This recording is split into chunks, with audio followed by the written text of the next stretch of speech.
Bonne nouvelle, lorsque la récession pointe le bout de son nez, le prix du pétrole est toujours en chute.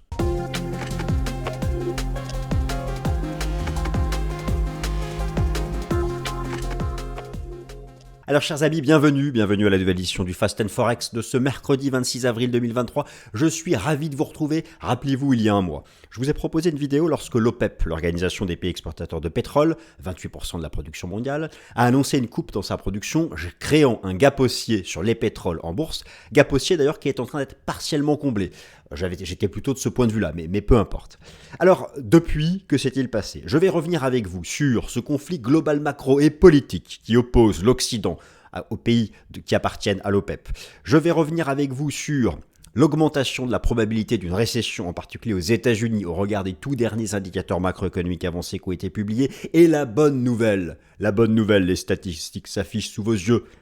Lors de toutes les récessions historiques depuis 1930, on va prendre l'exemple des États-Unis, le prix du pétrole est toujours en chute, et toujours en forte chute. Alors ensuite, pour que cela arrive au consommateur final à la pompe, ça prend toujours du temps, mais les intermédiaires se font plaisir, ils ne vont pas tout lâcher comme ça. Bon, c'est un autre sujet. Nous allons faire ça.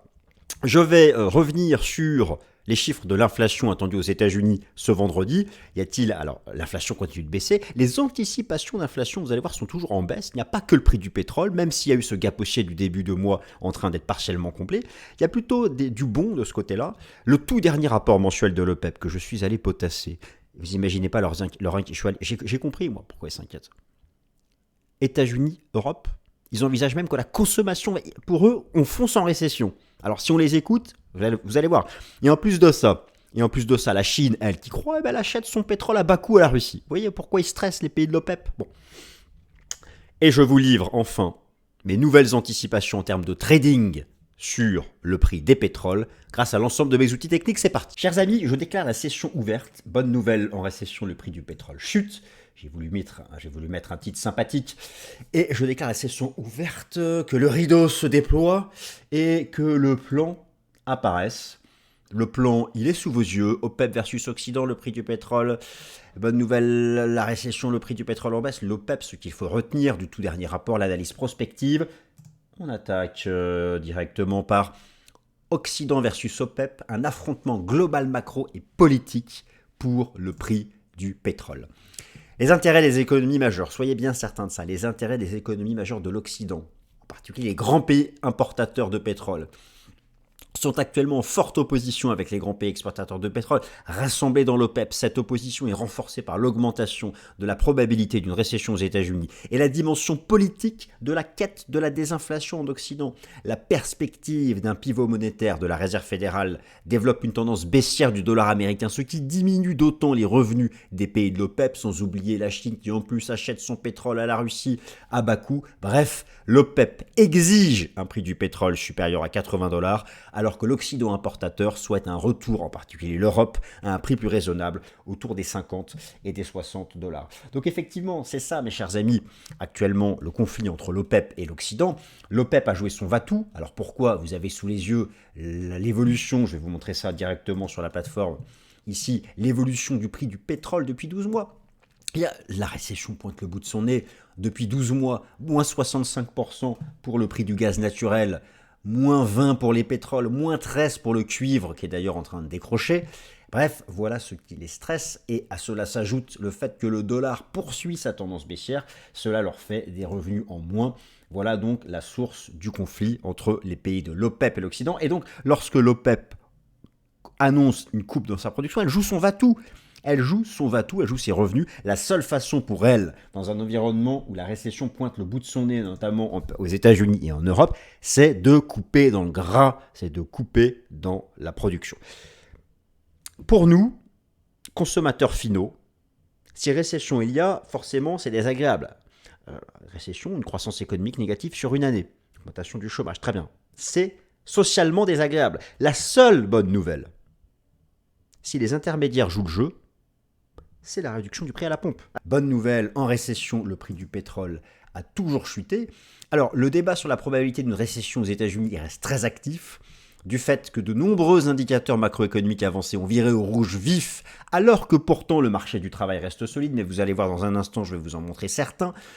Avant tout, regardez regardez ici ces statistiques que je vous ai préparées. Si la récession économique qui pointe le bout de son nez devient réelle en Occident, le seul réconfort sera la baisse du prix du pétrole. Récession économique, performance du pétrole, moins 68% lors de la Grande Dépression des années 30, moins 48% au moment de la récession de la guerre du Golfe. J'ai mis du gold, décidément, il manque un F. Récession de la bulle Internet, moins 33%. Récession de la crise financière, moins 79%. Récession de la crise sanitaire, rappelez-vous, on a même eu le pétrole négatif. C'était sur une échéance mensuelle en mai 2020. Et récession de la hausse verticale des taux d'intérêt, point d'interrogation. Alors pour certains, ça a déjà commencé. C'est-à-dire que pour certains qui pensent qu'on est déjà à demi en récession, la performance du prix du pétrole depuis 12 mois, elle représente déjà cette phase de récession. Mais en tout cas, cette récession, eh bien, la probabilité d'une récession aux États-Unis a augmenté. Alors, moi je vais vous montrer ici un certain nombre d'indicateurs. Je vous montre ici tout d'abord un petit rappel historique de comment se comporte. Là, vous vous souvenez du pétrole négatif? Bon, bah là vous l'avez, c'était sur une échéance mensuelle au moment de la crise sanitaire. Je vous montre. Alors, au niveau des indicateurs avancés, je vous ai déjà parlé du Philly Fed. Vous l'avez ici en bas à gauche, regardez comme il s'enfonce. Ici, vous avez la récession de 2000-2001, celle de la crise financière, celle de la crise sanitaire. Vous voyez la courbe actuelle du Philly Fed. Je vous montre d'autres indicateurs avancés quant à l'économie américaine. Le très respecté Conference Board qui propose son leading indicator ici en jaune, et vous avez ici en version grisée derrière les périodes de récession aux États-Unis et en bleu le PIB américain. À chaque fois, il a devancé le PIB américain. Regardez là. L'allure actuellement de ce leading indicator. D'ailleurs, pour le Conference Board, les États-Unis n'échapperont pas à la récession. Allez, encore un autre, celui-là. L'indice PMI de l'ISM, l'indice PMI manufacturier des États-Unis, selon l'ISM, qui sera mis à jour lundi prochain. Regardez, ça pente. Sous 50, c'est la contraction. La récession de 2001, la récession de 2008, la récession de la crise. Voilà, il y a énormément d'indicateurs avancés. Alors, le marché du travail tient encore, mais encore, regardez, vous avez ici aux États-Unis la courbe des destructions d'emplois. Regardez la pente que c'est en train de prendre à la hausse. Ici, vous avez la récession de 2000-2001, la récession de 2008, la crise financière, et donc là, celle de la crise sanitaire monstrueuse. Mais c'est normal, on avait mis l'économie à l'arrêt en appuyant sur le bouton off. Et là, regardez la pente que ça prend. Donc, ce que je veux dire par là, c'est que le marché du travail américain tient encore et encore et encore. Mais le taux de chômage, c'est vrai pas. Mais je veux dire, tout porte à croire que l'économie américaine n'échappera pas à cette récession, ou en tout cas à une croissance nulle en 2023. D'ailleurs, je vais vous montrer le tout dernier rapport mensuel de l'OPEP qui date de mi-avril.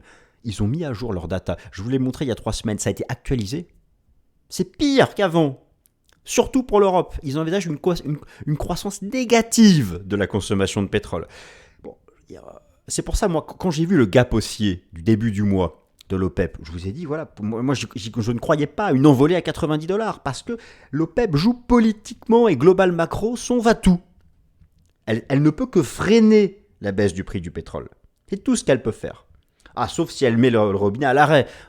Forcément, mais bon, en même temps, si elle le met à l'arrêt, elle ne touchera plus d'argent. Donc, à un moment ou à un autre, voyez, elle ne peut que freiner. Mais ce n'est qu'on humble avis. Le rapport mensuel de l'OPEP du mois d'avril 2023 traduit justement les inquiétudes des pays exportateurs de pétrole. Alors, je vous rappelle que l'OPEP publie un rapport complet sur l'offre et la demande de pétrole pour le monde entier au milieu de chaque mois. C'est à la fois une source d'information pour la production et la consommation de pétrole et aussi une analyse macroéconomique pointue et prospectiviste pour l'ensemble des grandes économies du monde. C'est ça qui est incroyable. Et du coup, je lis ce rapport tous les mois. Il fait 40 pages, il est superbe. La croissance, et là donc accrochez-vous. Regardez bien le graphique ici en haut à droite. La croissance, vous avez les anticipations de l'OPEP pour 2023 de la demande de pétrole. Regardez bien les États-Unis et l'Europe. Regardez bien la ligne Europe. C'est négatif. C'est États-Unis 0. Voilà la source d'inquiétude de l'OPEP. L'OPEP, non seulement la Chine achète son pétrole à bas coût à la Russie, ce qui détourne de la consommation des pays de l'OPEP, essentiellement ceux du Moyen-Orient. L'Europe et les États-Unis, croissance 0, voire négative attendue. Voilà. Donc, moi, mon opinion, c'est que le prix du pétrole va poursuivre sa tendance baissière. Je viens, en fin de vidéo, à mes analyses techniques. Mais il faut s'attendre à ce que l'OPEP fasse tout son possible tout son possible pour freiner cette baisse. Et il y aura donc régulièrement des réactions épidermiques qui pourraient être liées peut-être à de nouvelles annonces de coupes de production. En plus de celle d'octobre 2022 et celle qui a été annoncée là le 3 avril 2023. Donc il faut avoir l'ensemble de ces éléments en tête. Toutes ces datas sont disponibles sur le rapport mensuel de l'OPEP, et donc voilà que vous avez vu une petite illustration vidéo à l'instant sur le sujet. Mise à jour de l'inflation US le vendredi 28 avril. Alors là, c'est bien sûr la clé. Beaucoup effectivement, et peut-être à juste titre, se sont inquiétés du fait que le rebond du prix du pétrole, le gap haussier du début avril, allait mettre un terme à la désinflation. Alors, il y a plusieurs choses. Il y a tout d'abord, d'ailleurs on va aller voir les informations en direct, vous avez en bas à droite les courbes de l'inflation aux États-Unis, ce vendredi 28 avril, mise à jour de l'indice des prix PCE aux États-Unis. Donc c'est l'indice des prix qui est très important. Pourquoi ? Car c'est celui qui est le plus suivi par la Fed. Et donc là, vous avez à la fois le CPI et le PCE. Vous avez la version brute et la version sous-jacente. En fait, ce qui stresse la Fed, c'est que l'inflation sous-jacente, celle qui exclut les éléments les plus volatiles, l'alimentation et l'énergie, ne baisse pas. Mais l'inflation globale, elle continue de baisser. Maintenant, est-ce que ce rebond du prix du pétrole, ce rebond du prix du pétrole que vous avez là, donc le gap haussier de début avril, menace-t-il la poursuite de la baisse de l'inflation ? Eh bien, écoutez, moi je vous invite encore à vous tourner vers Trueflation. Trueflation est au plus bas annuel. Et regardons les composantes. Alors, effectivement, mon anticipation, c'est que l'inflation PCE qui sera publiée ce vendredi aux États-Unis sera encore en baisse. Elle est actuellement de 5%. Pourquoi ? Je regarde les composantes. La composante transport, effectivement, est remontée. Alors pourquoi ? Vous regardez ici ce qui la compose, c'est essentiellement le prix des nouveaux véhicules et de l'énergie. Donc c'est l'effet du gap haussier de l'OPEP. Très bien. Maintenant, et ça va vous rassurer, poursuite de l'effondrement du taux d'inflation immobilier. Poursuite de la tendance baissière de l'inflation alimentation-boisson. Mieux. Nouveau plus bas de l'inflation des services publics. Mieux. Nouveau plus bas de l'inflation de la santé. Et la santé, ça compte beaucoup dans le calcul du PCE. Et donc, overall, Trueflation est actuellement au plus bas annuel. C'est pour ça qu'effectivement, peut-être que cette tentative de l'OPEP de freiner la baisse du pétrole va freiner aussi la désinflation. Mais lorsqu'on regarde les autres composantes, moi, à titre personnel, je ne serais pas surpris que ce vendredi 28 avril, vous constatiez la poursuite de la tendance baissière du PCI. Le PCE, qui est donc l'indice des prix suivi par la Fed, qui est actuellement à 5%. Donc voilà, ça faisait partie des éléments que je voulais traiter avec vous. Maintenant, prévision moyen terme pour le prix du pétrole, les anticipations restent baissières. Alors, moi j'analyse le Brent de ICE, Intercontinental Exchange, le WTI du NYMEX, le DME Oman, où on a aussi l'OPEC Basket. Dans ma méthode d'analyse, j'ai plusieurs éléments. J'ai tout d'abord la terme structure, donc le prix des contrats à terme sur les 3 pétroles échéance par échéance. Je regarde les données institutionnelles avec le rapport Commitment of Traders de la CFTC, et en particulier, vous vous souvenez que avec le prix du pétrole, vous avez les données de positionnement des producteurs. Je vous avais montré, et c'était incroyable, 2 semaines avant l'annonce de l'OPEP et 2 semaines avant le gap haussier, que les producteurs étaient passés à net acheteurs. Depuis, il y a eu le gap. Là, j'ai à ma disposition les données du rapport Commitment of Traders de la semaine dernière. Les producteurs viennent un chouïa de repasser net vendeur. Eux-mêmes, ils ne croient pas à l'effet de leur gap haussier. Bon, on va rester, mon opinion technique, on va rester autour du gap. Mais eux-mêmes ne croyaient pas à cet envolé à $90. Regardez leurs anticipations de consommation de pétrole. Bon. Donc on va regarder tout ça. Alors tout d'abord, vous avez ici en haut la terme structure pour les pétroles.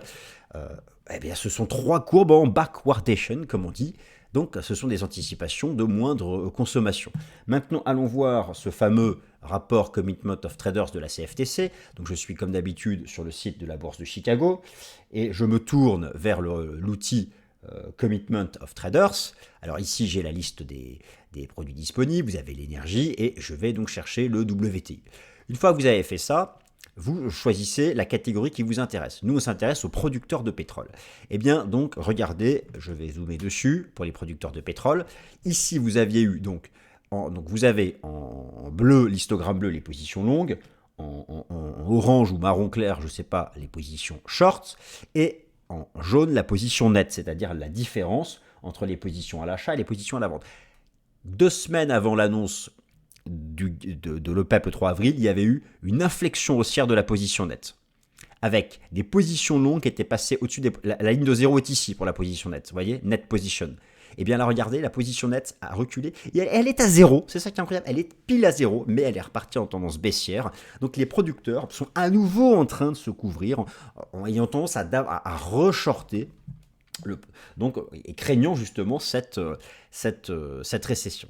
Alors maintenant, que nous disent les signaux de l'analyse chartiste pour le prix des pétroles? Je voulais déjà vous rappeler une chose, c'est que vous avez, lorsque vous vous intéressez en fait à l'énergie, et bien sûr au gaz naturel, j'ai tendance aussi à regarder le décrochage du prix du cuivre. Alors j'en parle pas là dans la vidéo, mais vous pouvez regarder le graphique du cuivre, et tout ça va dans le sens, puisque c'est très lié à la consommation énergétique et à la croissance économique. Et lorsque je vois le cuivre commencer à casser des supports, je me dis que effectivement, je ne donne pas cher. Alors on revient sur le pétrole. Donc il y a eu, déjà, moi, rappelez-vous, mon objectif technique atteint. On s'en fiche, mais peu importe. Je rappelle que de longue date, j'étais passé baissier, si vous suivez mes vidéos, pour viser 65 $. 65 $ qui était le niveau, ici, avant le choc de la crise sanitaire. Ici, j'ai eu un objectif technique atteint. Je repasse donc neutre. Entre-temps, il y a eu donc l'annonce de l'OPEP et ce gap haussier du 3 avril. Mon sentiment était que ce gap haussier, s'il était un gap de rupture, ne devait jamais être comblé. Or, regardez, il est en train d'être partiellement comblé. Alors, donc il n'a pas donné le point de départ d'une accélération à 93 $, qui avait été ici la ligne de coup de l'énorme double top qui avait été fait dans les semaines qui ont suivi le déclenchement de la guerre en Ukraine. Et regardez, en hebdomadaire, j'y ajoute les enseignements du système Ishimoku, eh bien on est repassé sous la Kijun. On est repassé sous la Kijun. Donc ça montre vraiment la difficulté de ce gap à créer de l'élan haussier. Et donc pour moi, ce n'est pas un gap de rupture haussière, c'est un gap commun qui, je pense, finira par être comblé. Mais dans l'immédiat, attendez-vous à de la neutralité parce que c'est un conflit politique. Et la neutralité, je la vois où ça? Alors, je pense que le marché va rester entre les 75 et les 80 $. Les 80 $ qui, je vous rappelle, sont le prix que juge minimum légal. C'est le prix qu'exige l'OPEP, en dessous duquel elle considère que, en dessous duquel elle se réserve le droit d'intervenir en annonçant ses coupes de production. Donc, voilà, moi mon opinion c'est qu'on n'ira pas 90, ça voilà. Ensuite maintenant, dans l'immédiat court terme, la tendance est neutralisée entre la partie basse du gap. Alors le gap existe aussi sur le Brent, hein. Vous avez ici la même, d'ailleurs regardez, voilà, sur le Brent, on est revenu un peu dessus, hein, mais moi je pense que là aussi le Brent va rentrer à l'intérieur, mais donc vous avez le gap à la fois sur le brut US et sur le Brent. Moi mon opinion c'est que le marché donc va rester ici dans cette zone entre 75, 7 $ et les 80 $. Je pense que même d'ailleurs le range peut se faire entre ici la moyenne mobile à 200 jours et à 50 jours, mais mon opinion en fait c'est qu'on va combler le gap et que le marché pourrait rester ici assez latéral, ici, et en fonction des données macro et des décisions politiques de l'OPEP, prendre la suite de la tendance.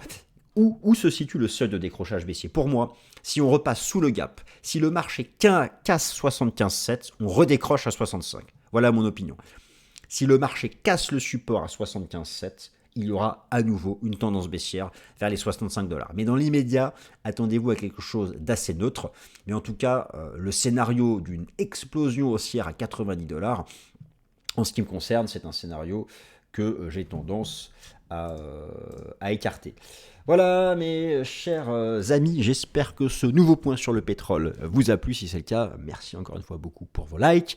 Et puis voilà, je vous souhaite une excellente fin de semaine et j'aurai le plaisir, eu égard donc lundi 1er mai, j'aurai le plaisir de vous retrouver lors d'une prochaine vidéo sur Swissquote le mercredi 3 mai pour le prochain Fast and Forex. Merci à toutes et à tous, passez une excellente semaine, merci.